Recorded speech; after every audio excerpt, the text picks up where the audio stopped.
Welcome, everybody. The NFL season is over and the 2024 NFL offseason is here. It means it's time to look forward to the 2024 NFL draft. I'm Joe at the Game House, and we're going to be taking a look at the Dallas Cowboys 2024 NFL mock draft.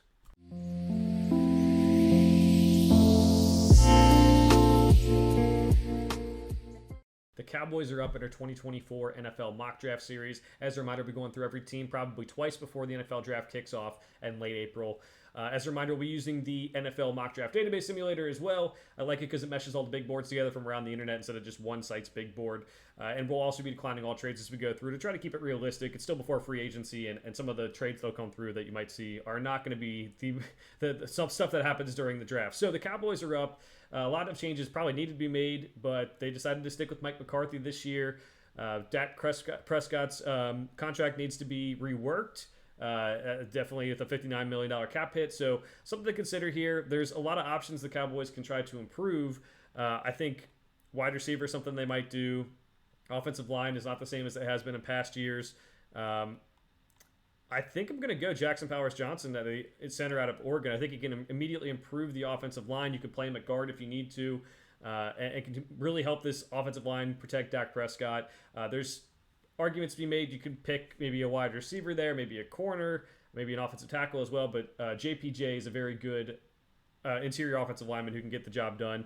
That's going to take us to pick number 56. And I'm going to go TJ Tampa. I really do like him as a corner. This will allow you, if you don't bring back Stephon Gilmore, you move Deron Bland back to the slot.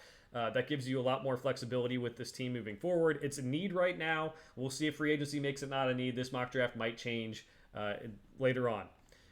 So a wide receiver would be ideal. I don't really know about Ricky Pearsall being like a number 2 receiver. And, there's guys down here, but some of these guys might be here.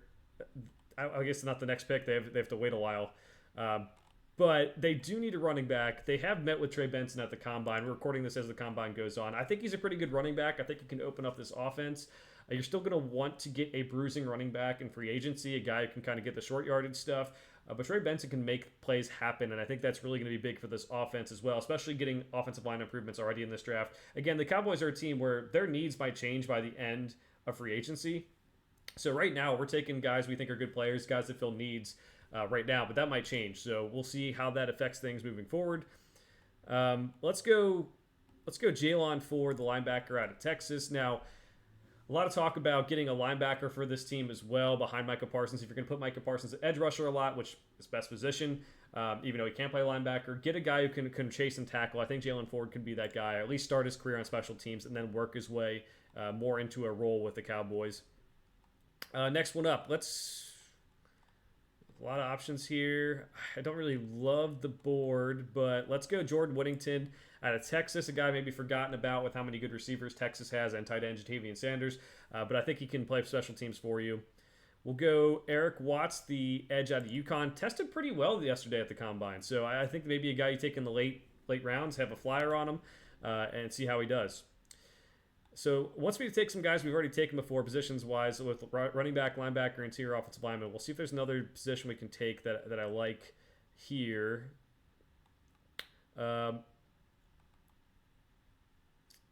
Let's go Fabian Lovett. Getting some more defensive line depth, I think, could help too. And again, a guy maybe probably never going to make the roster at 242, but maybe practice squad guy. If he develops, he develops. Let's go over the draft right now. We're going to start off with pick number 24 with JPJ, Jackson Powers-Johnson out of Oregon. Probably the best center in the class. He's my top center in the class.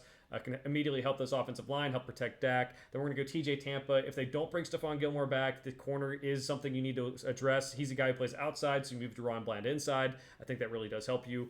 Trey Benson, the running back out of Florida State, a big play guy. Still want to sign a bruising running back to help out with this, but Tony Pollard's probably going to be gone this offseason, so get the running back to replace him. Jalen Ford, the linebacker out of Texas, I think can run and chase and tackle. That's something they need behind Micah Parsons and those pass rushers and defensive line. Jordan Whittington, Eric Watts, and Fabian Lovett are more depth guys, maybe playing special teams before getting their opportunity for the Dallas Cowboys. So that's the draft. Let me know what you think in the comments below. We'll be doing more drafts as we go along before the NFL draft starts in late April. For now, thanks for watching. We'll see you guys next time.